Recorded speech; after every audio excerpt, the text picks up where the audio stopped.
Christmas come early. I got two legends, and we're talking college football. It's the college football playoff first poll reaction show. I love it. Jack's here. He hasn't been on the air in a while. Lou, one of our favorites on 12 Ounce Sports, is here. Guys, how are you doing? It's like Christmas, right? Oh, this is great. Christmas morning, definitely. And really excited for this. This is what we were talking. This is what we've been waiting for a long, long time. Home playoff college football games for the first time ever. The traditions are going to be in the stadiums. It's going to be electric. Yeah. I said backstage to Lou, we've waited 50 plus years for this, guys like us old farts. I can't wait to see who's ranked where. There could be some surprises. We'll have an interactive bracket up. If you want to comment on YouTube or X, we'll display your comments. We want you to weigh in. Guys, who are you? Lou, I know you're a Michigan guy. I'm an Ohio State Purdue guy. Jack, who's your team? Bama. Roll Tide. Oh, boy. Oh, boy. Okay, we got a Bama guy in the house. Mouse in the house, but I'm also a guy, and I think maybe you guys might agree, I like the BYU stories, the Boise State stories. This is why we wanted a playoff in the first place, because we were tired of the same three names every year. Who's your sleeper, and is it just wishful thinking, or do you think they actually have a shot? I'll let Jack go first on this one. So the team that kind of scares me the most, that is an absolute dark horse, complete sleeper, is Boise State with Jenny T right there. I mean, the guy looked unstoppable last Friday. I think it was a chance for the entire nation to watch him play because there was no other games going on at Friday that were top-rated teams. I don't know what you do to stop that guy. He's a certified Sunday football player. I not only think they could sneak into the tournament, but they could make some noise. Oh, bold statement, and I like it. And yes, when you have a deadly running game like that, anything can happen. Lou, who's maybe we can use the wording dark horse, or who are you rooting for that's not your team? And again, is it wishful thinking, or you think they actually have a shot? Well, I got to tell you, Jeff, I'm sticking in the Big Ten. I would love to see Indiana spoil some people's dreams. I watched a little bit of it last weekend against Michigan State, and I know it's against the Spartans. The Spartans aren't very strong this year, just like Michigan isn't. But Kurt Cignetti's come in, and he's just set the world on fire, especially in the Midwest. And obviously the test is going to be when we play your boys coming up in a week and a half. But I think they get in. They're playing on house money, in my opinion. Nobody's expecting them to do anything. Nobody has expected them to do anything. And, I mean, I don't think they're going to get a home game. I think they'll probably be like a 10 seed, maybe a 9, unless they beat Ohio State. That's a tall order. You never know. But that's my dark horse. I think they got a potential to win a game. They get in. Well, and you kind of hit the nail on the head. Jack and I were talking about it before you got backstage. Like, this is going to be fun tonight. We've been waiting for this moment, but there's so much more football to be played. This whole bracket tonight could be meaningless to, in 3 weeks. But it is fun to see who's going to have the home field advantage first round and all that. So that'll be fun to watch. I don't know if I have so much of a dark horse. I might have a team that I got to type and talk at the same time. It might be a team that maybe is kind of off the radar at the moment. We have the same situation we have every year where it's the same kind of names out there. So who knows what's going to happen, but I hate to say this because I'm not a fan. But Notre Dame, I don't know why, but after that Northern Illinois game, they've looked like a completely different team. And, they beat Texas A&M, who's highly ranked now. They've got the multifaceted offense. They have the defense. Who knows if they can make a run? But my Buckeyes don't look like world killers. So I guess we're going to find out, because Oregon only beat them by 1 at home. Is there Well, I want to ask you guys this. Do you think there's parity in this season? Because it seems like there's some parity, even though we do have some undefeated teams. I mean, I think there is parity than ever. I mean, look at the SEC. Alabama beats Georgia. Tennessee beats Alabama. Vanderbilt beats Tennessee. Vanderbilt seems like they have a close game with absolute everyone, win or lose. I mean, it's chaos with parity. I just want to know, Lou, do you think the NIL has caused this parity? Oh, I think it has to some extent, and I honestly think, I'm going to go out on a limb tonight, and I still think that Georgia's the best team in the country. I think they suffered through 19 bad minutes against Alabama, made one hell of a comeback, fell short. Congratulations to Alabama for beating them. They went to Texas and just punked Texas, and Mhm. and I think NIL has caused it, and I think it's going to continue to cause it. And you're going to get a team. I'm going to just throw Michigan State one more time, and that's it. To use an example, they've got a wide receiver, Nick Marsh, who is one heck of a receiver. He's going to see that Michigan State's not going to do anything. It's going to hurt his pro potential. You're going to see teams like Georgia, Alabama throw the bank at him, and Yeah. with these big, What about Carolina now? going to cause it. And yeah, I think NIL has caused some parity, and it's going to continue to do that. I don't think the days of the dynasty, I think, are over because of it. That and the transfer portal. Well, and that's a good point. The transfer portal opened up, and then they passed. I think they had to take it to court, but you can transfer unlimited times, never sit out. Then the NIL has opened the floodgates. I don't know. I hope it creates parity perpetually, but you just said Georgia might snatch up a Michigan State wide receiver.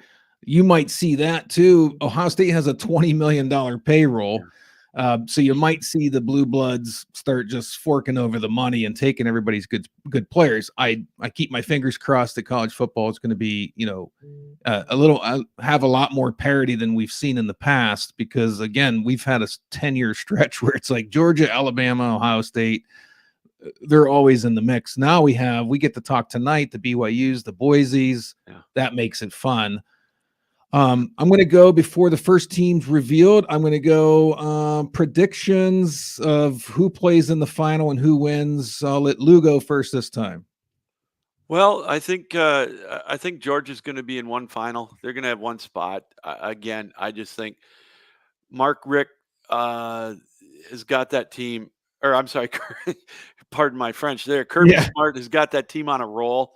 I think they're playing with that chip on their shoulder. I just love what they did against Texas, and I think that they've got the mindset to get there. I'm still not 100% sold on Oregon. I think they were lucky to beat Ohio State in Oregon.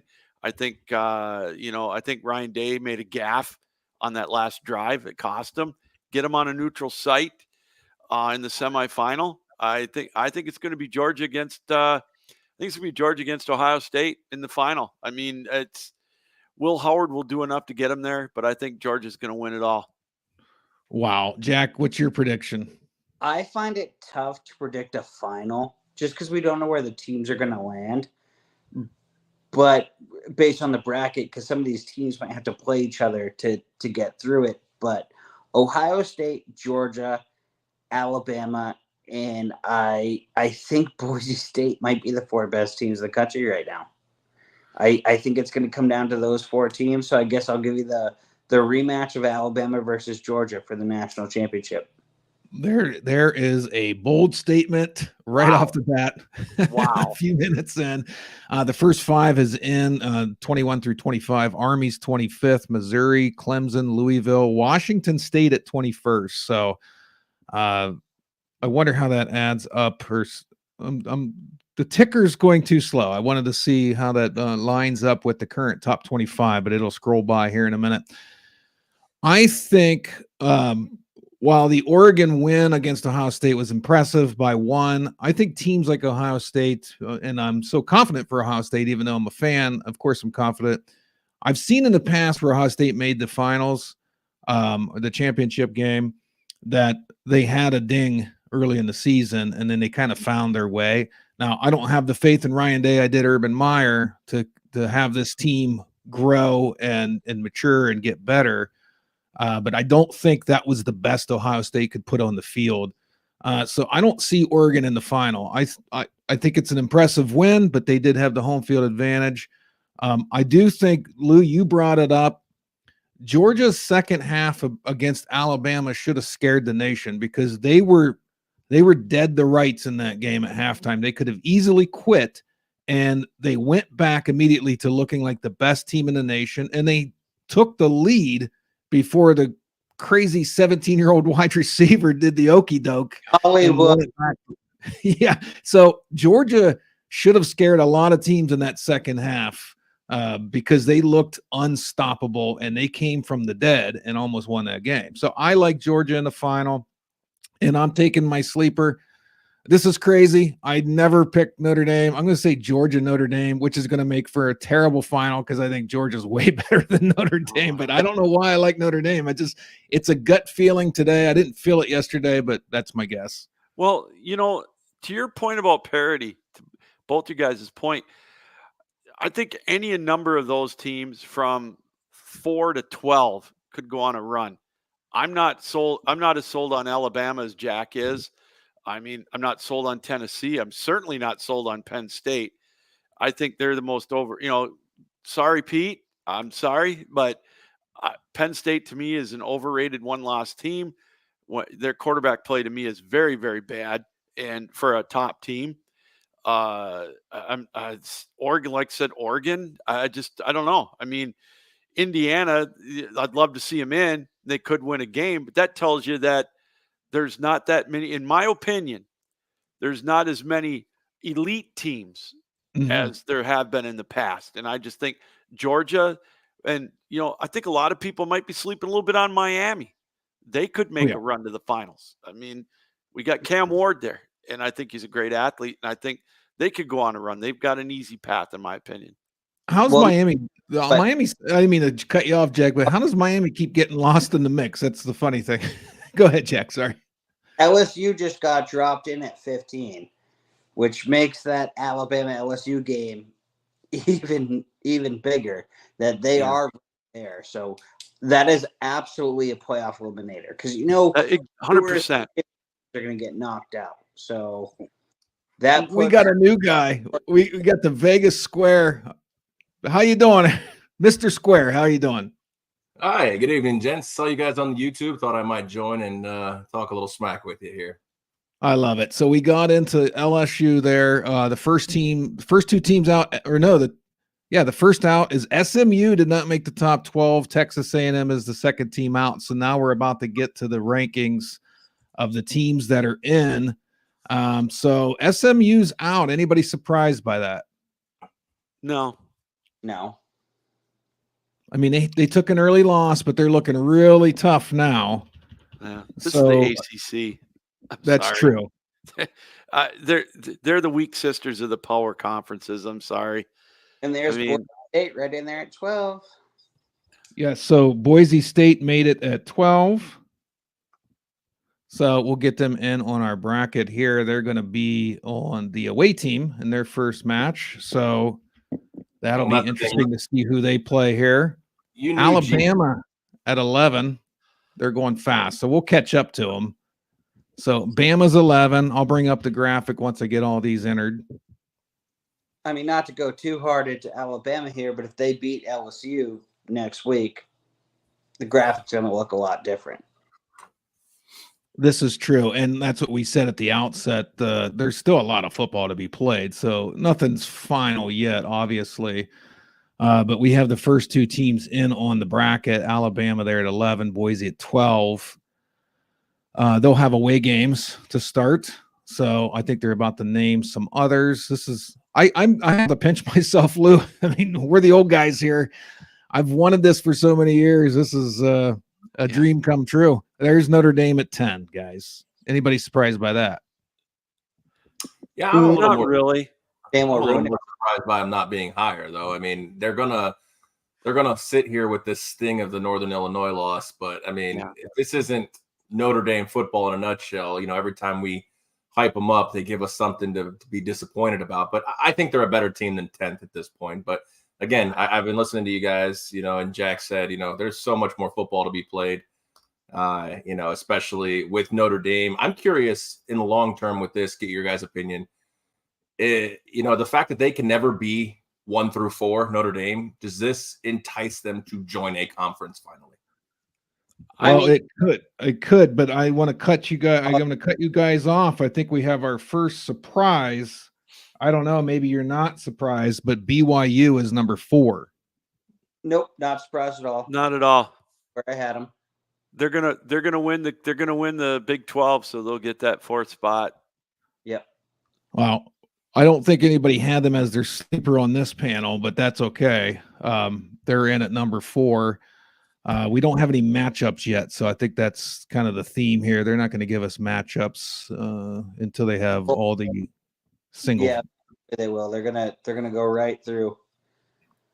I mean, you have to look at the Big 12 and the ACC. I mean, the teams who win those conferences aren't going to be the universal picks at 3 and 4. Right. So BYU, Iowa State, maybe even Coach Prime and the Buffs are going to be a 3 or 4 seed this year, which we all collectively, I could say, would not agree at that if we were ranking them on a non-conference bias list at this point. But they get you. So you said that you thought Notre Dame should be higher. Do you think if they play Texas A&M tomorrow, they're able to win that football game? Because I think both teams are exactly the same as they were in week 1. I mean, I think Notre Dame, if you had to give an edge, I still think it's Notre Dame. I mean, South Carolina kind of exposed Texas A&M in this point, and Texas A&M got Notre Dame at home. So if you put them on a neutral field, I mean, you have to even give more of an advantage to the Irish at that point. And I think too, Notre Dame's going to benefit because they play a weak schedule from here on out, and some of these other teams are going to knock each other off. And I could see Notre Dame ending up eventually getting to the point where they could get a home game because they could go up to 7 or 8, so they'll get to host a first-round game in South Bend. However, Reed is a much better quarterback than who started the season for Texas A&M. They have now a lot more options in their offense: run, pass. I mean, QB option, QB runs. They are now explosive, and they were not explosive to start the season. Reed is a better quarterback. He's almost like a better version of Cam Newton, I think. And don't forget, we get a matchup with Army, and they go to USC at this point too. So there were some hiccups along the way. I mean, Army fighting for that number 12 seed. They're going to that's going to be a Super Bowl for them against Notre Dame. We got our first matchup. Indiana will travel to Tennessee as of today. Obviously, a lot of football to be played. That could change drastically in the future. Now, folks, if you're watching, you can comment on YouTube or X. Chime in with your sleepers, who you think is going to win it all. We'll post it on the screen here. First matchup, Indiana at Tennessee. Of course, it's not final. What do you guys think of that matchup? I love it for Indiana. That's a winnable game for them. I think that they've got their offense is rolling right now, and I think they can hang with Tennessee. And I don't know. I'm not that impressed with Tennessee. I mean, I just like Indiana in this one. Yeah, there you go. This is a spot where I think Indiana is also getting a little disrespected. I mean, I think they should be higher, but this is a spot, like you said, Lou, this slots them in a la March Madness style, a winnable game that gets them into the second round and gets some confidence for them. I mean, if this were how the season ended, I kind of dig the spot for Indiana, even though I think, in the they're leading the Big Ten. They're leading. Oregon is number 1 team, but Indiana has outscored them. I understand Indiana. You can argue about who they played, but they're a fun team to watch. They still got to go through Michigan. And then, of course, at the Big House, that'll be the big test. But right now, that's a road game. Right. That's what I'm saying. Excuse me. I'm sorry. Not the Big House, the Horseshoe. I get you guys all mixed up there. But they got the Horseshoe against Ohio State in a couple of weeks. But I just love the vibe of that coach, Signetti. He comes in, he says, "I'm a winner," and so far he hasn't done the opposite. He hasn't lost yet. So I mean, we got to give them their flowers at this point. The Big Ten's the Big Ten, but it's the Big Ten for a reason. That's an SEC school. I think Tennessee absolutely steamrolls them. Indiana plays fierce competition, but not like the SEC does week in and week out. Tennessee slayed Alabama. It was at Tennessee, and if Indiana goes into Tennessee, they get crushed. Well, that's why they're going to play the game, Jack. Luckily, it's at home for Indiana as well, I think.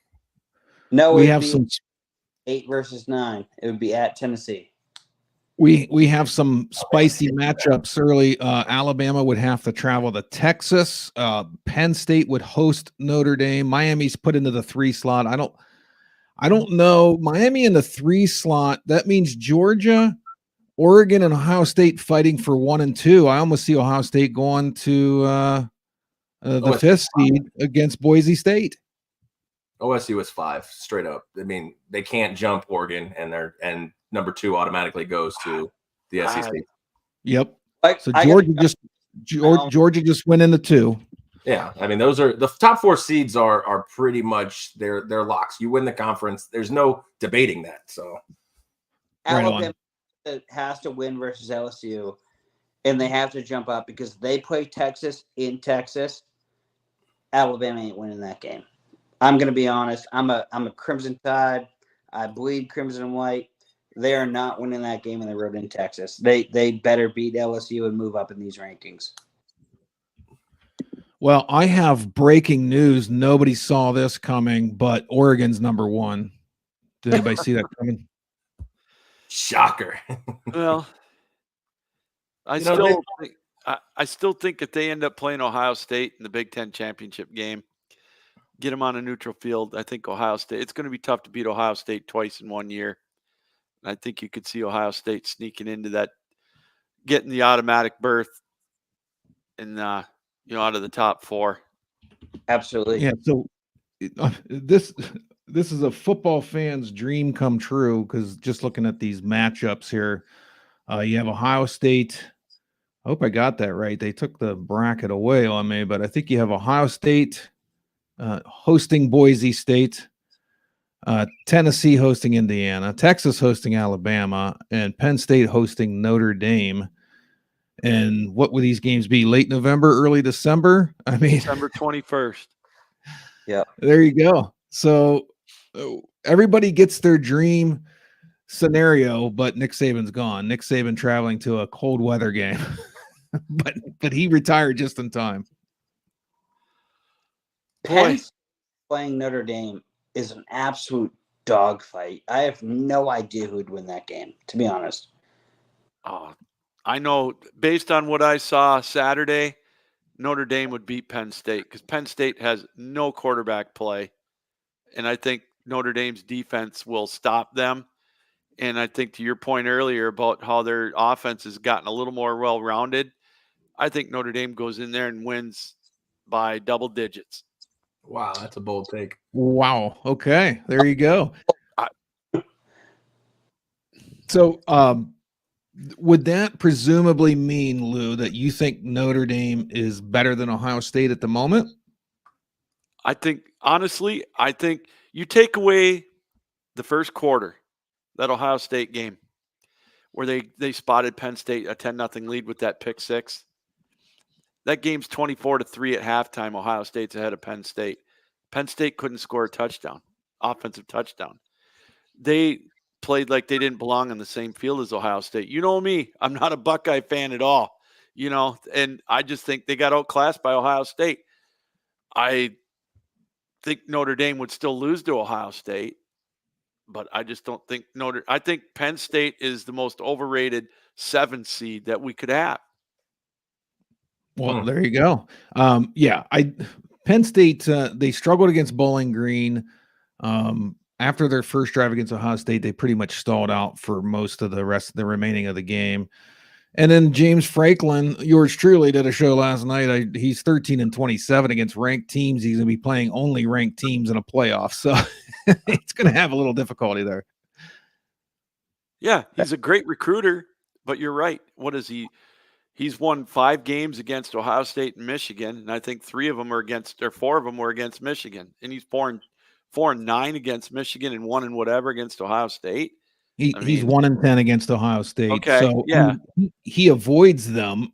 He avoids them in this side of the bracket. But who he doesn't avoid is 2 SEC schools, 3 SEC schools. I'm sorry, in Miami of Florida, if they can get through Notre Dame in this bracket. I just don't see Penn State making a run in this bracket. Jack, Boise State's kind of lining up with you because Well, I talk about Boise State because there's something really interesting that lines up to me with how this is all working out. So, say BYU has to play Utah next week. That game is going to be a good game. I know Utah is 4-4, but they're going to play BYU tough. They always do. It's kind of a rivalry. If they lose, that creates a Boise State bye. Yes. What? It could. He's saying Boise State's gonna. He thinks Boise State's gonna climb higher because a lot of these teams have to kind of hash out some tougher schedules. Out of there, I think he thinks Boise State's gonna filter up and maybe Well, BYU filter down. That could be true, but I mean, with the regards is the teams like Boise State, Notre Dame. This is tough for them. I mean, not necessarily Boise because they're going to be finding themselves in a bigger conference very soon. But the fact that 4 teams have to get slotted in the first 4 creates this kind of chaos because you could make an argument if Army runs the table, if they leave Notre Dame in and Alabama in, I mean, I think a Boise State Army playoff, 2 teams in the playoff from the G5 makes for better interest to me. I know you're Crimson through and through there, Jack, but a 2-loss team should not be in these playoffs in a year like this. Wait, what's Georgia ranked? Georgia's the second. Georgia's the second seed in this. Yeah, that's right. Who beat them? Right. Wait. We know Alabama beat them, but what's Vanderbilt ranked? Who beat? Who? Hey, they slipped into 24 in the AP poll, and they have 0 shot at making the playoff at 6-3 right now. Hey, that loss doesn't look as bad as it originally did. Right. So I'm not saying 2-loss teams should never be in the playoff, but ask Georgia if Vanderbilt's tough. I'm not saying they're not, but what I'm saying is that a 2-loss team in this year, as the current iteration stands, a 2-loss team does not belong in the playoffs. It's just it's not saying every year that's the case because we may have 2-loss teams winning SEC. Say that in 4 weeks. Well, here's the problem. I agree, Vegas, but isn't it the SEC or Big Ten title champion winner is automatically in, correct? Correct. Well, that's what I'm saying. Like right now, if Georgia stumbles again, then we have some shakeup. I mean, Texas A&M has 2 losses. The ACC, and that way we get in every year because we play cupcakes. I mean, come on. But you can argue cupcakes. The SEC. I mean, the SEC. All these teams. Are they going to accept Army? Or are you just going to leave them down? Are you going to accept Boise State in the Big 12, or are you just going to leave them? They're so much tougher than the rest of the conferences that you have to factor that in. Then why play football at this point? Then why play football? Let's just have an SEC invitational. Well, I think are we even here? Well, we got 1, 2, 3, 4 Big Ten, and what 4 SEC? And that's about where it should be every year. But that's the thing, though. You have 4 from each conference. They're going to beat each other. So this is going to drastically. This is fun to talk about, but this is going to drastically change. Well, you're right, and unfortunately, until somebody beats an SEC team in the playoff, or like last year, Michigan, the SEC is always going to get the benefit of a doubt because they've proven they win in the playoffs. Oh, you were going to say this at some point. What's that? I said I knew you were going to say this at some point, Woo. Woo, we play a tougher schedule than the Big Ten. The SEC, look at the strength of record. Hey, I'm giving you flowers, man. I'm giving you flowers. You win in the playoff. I mean, you guys always say that the SEC is good from top to bottom. Every year you've got some piss poor teams in the bottom that are worse than the bottom Big Ten teams. So from top to bottom, your conference is not as good as the Big Ten every year. Your top-heavy teams are better, but your bottom teams are worse. So I hate that argument. Our top is still better. Well, and they weren't last year. In there because they gave everyone a tough time, not just Alabama. They just went and they beat Auburn too on Auburn's home field. Auburn? That's not much. Auburn is the Maryland of the SEC. Come on. If you're trying to tout the grandeur of Auburn this year, you might as well tout that Michigan scored 17 on Oregon. Right. Now, what Lou said, Jack, I don't think you heard him, but what Lou said is at the SEC gets that credit because when it comes down to it, and my Buckeyes have choked many times before, but if the SEC gets into the title game, more times than not, they win. But yeah, I'm giving the SEC their flowers. I'm saying when you guys get in playoffs, you win. Until you lose in the playoffs, you're going to get the benefit of a doubt because you've proven you win in the playoffs. It's got nothing to do with who's better conference is when you win the money games. That's what I'm saying. So you're going to get a 3-loss team in there, whether they deserve it or not, because you've proven you won. Back when LSU got in with 2 losses when there was 4 teams when they shouldn't have got in. They won the situation here with college football is if this is supposed to be a year-by-year poll, then previous results should not have any dictation on this. You're right. You're ruining the integrity of college football by stating, oh, well, a 2-loss Alabama team, well, they've won titles in the past before. Who gives a shit? Are we just bingo? What conferences are better than others? I mean, conferences can be better, but I mean, let's talk about. I mean, just because the NFC East stinks this year in the NFL doesn't mean we're just going to eliminate them from the playoffs this year. All right. Well, the NFL works a lot different than NCAA. I mean, but that's what they just did by expanding to try to make it similar to the NFL, and they're going to ruin it again. Somebody let me know. Are you punish them for playing a tougher schedule? Should we play easier teams? No, that's ridiculous. Yeah, and I mean, Lord knows you don't want to play. You don't want to have to give up Mercer on your schedule in Western Kentucky and South Florida. Yeah, no. Lord knows you don't want to give those up. Now, listen, I can't argue with you. I can't argue with Vegas on this because Ohio State started with 3 or 2 MAC schools and a chump to start the season. They all do it. So does the SEC. Don't act like they play a dog-eat-dog world the whole fucking season. Sorry. Jack's getting all worked up. Hey, somebody tell me. I honestly don't know. Are there other conferences that get automatic bids to champions, or just the SEC big? Or is it all Power 5 conference? Power 4 get one. Supposedly, the Power 4 conferences get the top 4 seeds. Correct. That's why BYU is number 4. Yes. Okay. And here's my thing. What if Army beats Notre Dame? Notre Dame's out. If they get in the top 12 with 2 losses, then I'm done. Agreed. I'm done. They should be out. Well, since they create their own schedules. Well, but they're going to say, well, their argument's going to be, well, we beat Texas A&M and they're a Big 12 team. They've got 2 losses. How come we're not in? And I'm not a Notre Dame guy. They should be out. But they're not going to be. They're going to beat Army. And if anybody thinks that they're going to lose to SC, no way. Right. I also didn't think they were going to lose to Northern Illinois. So that's why we play the games. Well, okay. Let's go around the room, and I want each of you to pick one of the teams in this bracket that we're not going to wager. We won't hold you to it either, but you call it the lock to drop. The lock to drop out of the bracket. Lou, who's your lock in this bracket that's going to drop out and not be here at the end of the season?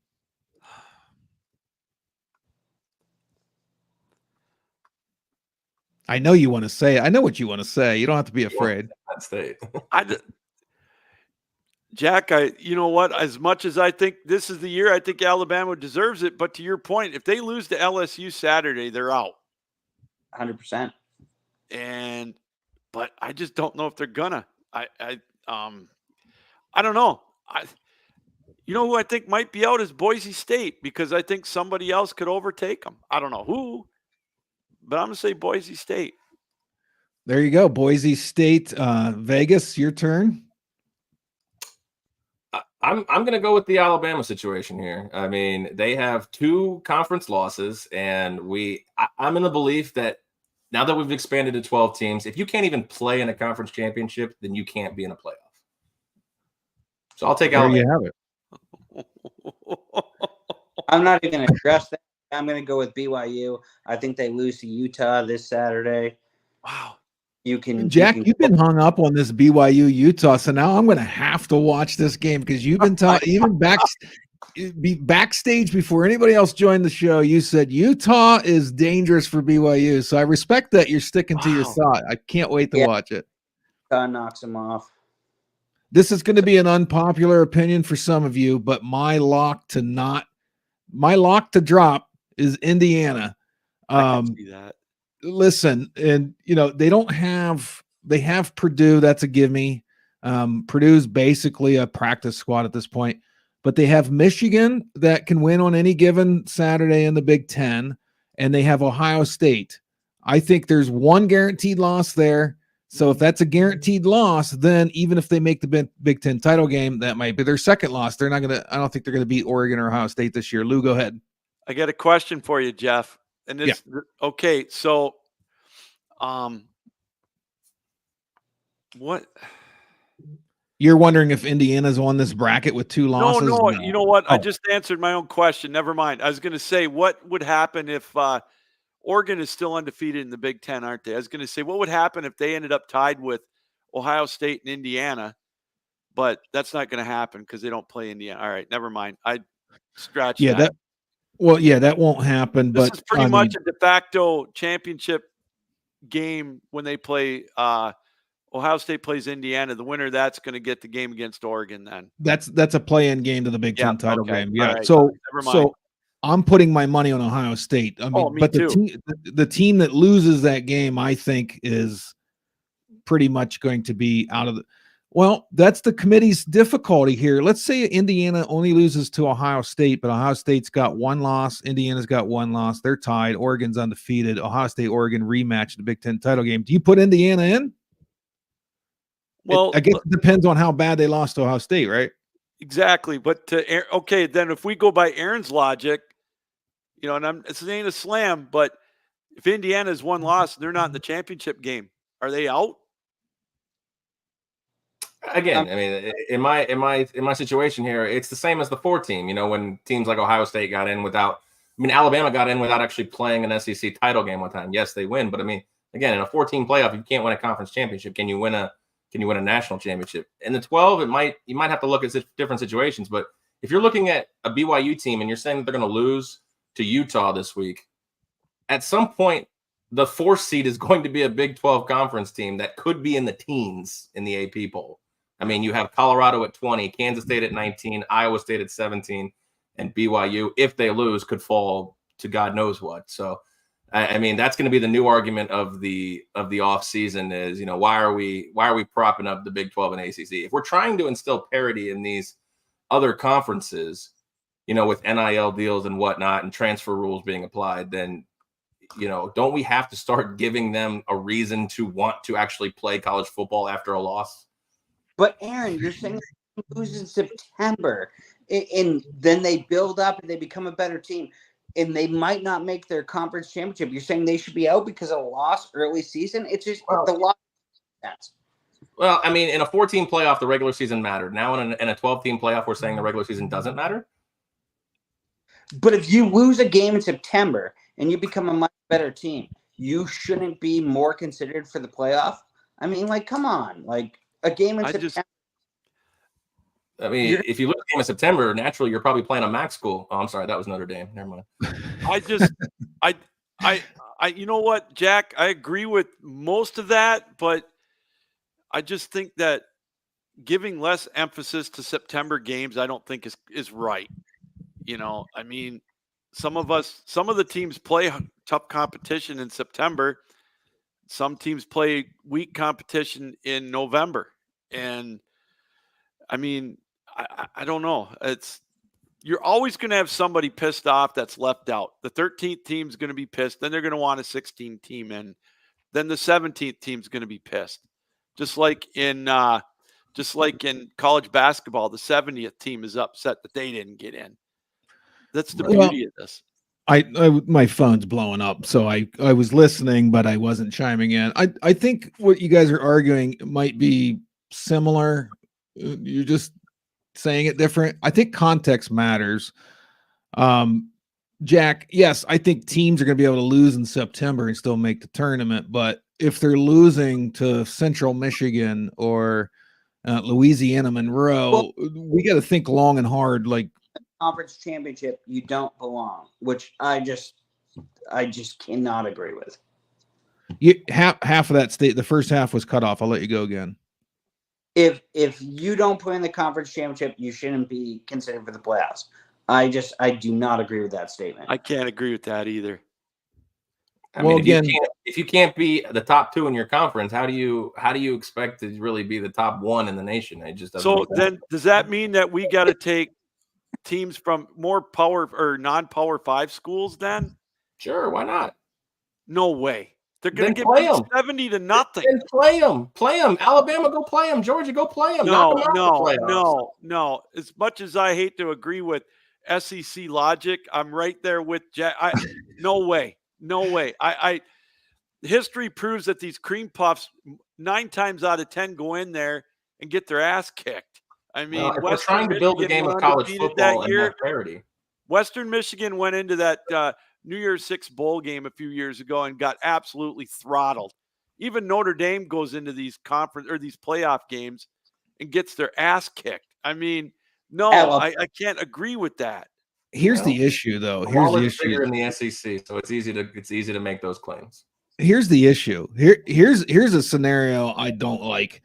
You have 2 heavyweights in the conference title, and you have a third team in the same conference that's got an argument that they belong in the playoffs. But the 2 teams in the conference title game are guaranteed shoe-ins. Do we get a last week of the NFL season scenario where maybe a Georgia sits some starters? Are we going to have that? Sure. Because it doesn't matter. But that's where Aaron's statement comes in. Maybe that becomes irrelevant at the end. Maybe that's incentive to say, okay, this team that didn't make the conference title could jump the loser of the conference title if the loser loses pretty bad. You know what I'm saying? So if you have an Ohio State versus Wisconsin situation where Wisconsin lost by 59 in the conference title, then all of a sudden you might start considering Michigan or Penn State because Wisconsin lost so bad, but they didn't make the conference title game. Well, this is one reason I'm glad that Michigan or the Big Ten did away with the divisions. But they had to, they had to do that because it was just ridiculous. I think that eventually down the road, I think the SEC might do that because it's going to happen where you're going to get one of these divisions with a 3-loss team in the championship game, and then what happens if they win? Right. I mean, I'm pretty sure we did it completely this year. I think we're done away with the divisions as well. Oh, they are? I think that's a good thing. Look at the situation. Let's take Indiana here. If Indiana runs the table and they beat Ohio State and obviously beat Michigan and Purdue, they go into the title game against Oregon and get just destroyed. There is a small chance. There's a great chance they will be ranked behind Ohio State, the team they beat, and a small chance they may be out of the playoff entirely because of that loss. Yeah. How is that okay? And I'm not saying it is. I'm just saying that's some of the wrinkles that we're going to see play out. Jack, you're right. The SEC does not have divisions anymore. Nobody has divisions. Oh, yeah, they did do away with them. Okay. I think for this, they did away. All the conferences got away from it. Okay. I wasn't sure they did that already. All right. So as excited as we are that this is finally happening, I think we just thought through. We had a little brainstorm here. We realized not all the problems go away, but now we have a better set of problems because at least we have a 12-team tournament. We're going to close it out here. We don't want to go too late. Fellas, any parting shots? We'll start with Lou and go clockwise. Well, it's an exciting time, as Jeff mentioned at the beginning of the show. We've been waiting a lot of years for this. All it's going to do is fuel the fire for more arguments, and that's what the friendly banner of sports is better than what's going on this historic date. Penn State's going to really have to show me something to deserve to have a home game in the opening round of the playoffs on the 21st. There you go. Vegas. I love when even when Michigan's in the dumps, they still find a way to get at their brethren there. So cheers to you, Captain Lou there. I don't know. This is, like I said, there's so much more football to be played. It's easy to create talking points, but we got a month. So in support of the little guy, I'll say let's go Boise and let's go Army. There you go. Jack? When the sun touches down in the western sky, it's Saturday night in Death Valley. We got a playoff game at 7:30 on Saturday. Roll damn Tide. Oh boy, roll damn. I can't believe I let that be said in my studio, but I'm saying this was fun, but the bracket's going to look completely different in a month when we'll try to all get back together for the final poll. Make sure you comment and subscribe to our YouTube. Things are growing. We're adding new shows. Support 12 Ounce Sports. We'll do more shows like this. We're going to try to get Jack on the air with an MMA show. I'll talk to him off air.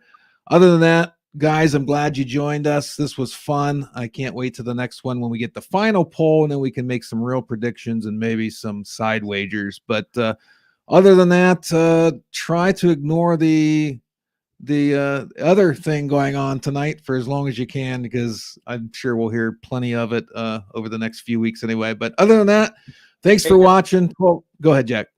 What'd you say? NFL trade deadline? Hey, yeah, matches on tonight. Central Michigan and Bowling Green, baby. There you go. We have action tonight. All right, everybody take care. Have a great night. Thanks for watching. We